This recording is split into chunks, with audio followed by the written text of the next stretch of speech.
In this tutorial, I want to go over OneDrive. This is Office 365's version of the My Documents folder.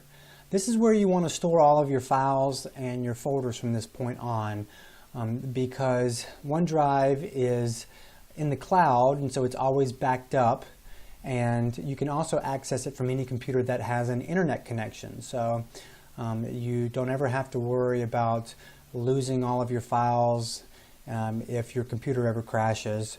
This basically replaces the My Documents folder that you're used to using. So I'm going to click on it here to take a look at it. And we can see here we're in the Documents folder. We have folders and files that are stored in here.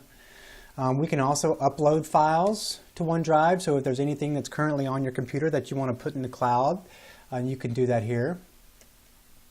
Also, you can click on New and you can create a document from here, or you can create folders. So you can organize this any way that you would like, basically the same way you would be able to organize them in your My Documents folder. So you also have the ability to set it up to where anytime you download files from the internet or from your email, that it'll automatically store them in OneDrive. And so I'll show you an example of that. I'm going to go to my email, and I'm going to find an email with an attachment. So we can see here I have an Excel file called UD Numbers. I'm going to download this file and save it. So the first time that you try to sync your computer with OneDrive, you can install an app called OneDrive for Business.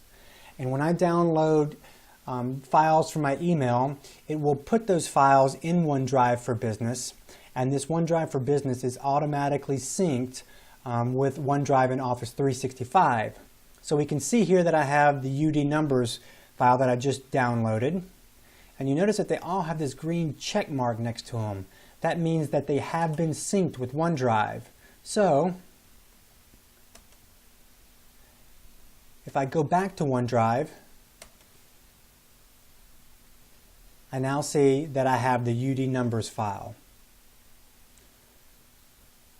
Another nice thing is if I'm working in some of the Office 365 apps like Word Online or Excel Online, you'll notice that they don't have the Save button anymore. That's because whenever you're working in the Office Online products, it automatically saves the files that you're working on. So I'm going to call this OneDrive Tutorial, and I'm just going to say this is a test doc. Okay, I'm not going to save it. I'm going to come up here and close Word Online, and when your OneDrive is refreshed, so let's just go back into it, you'll now see that the file that I was working on, OneDrive Tutorial, is automatically saved in my OneDrive folder.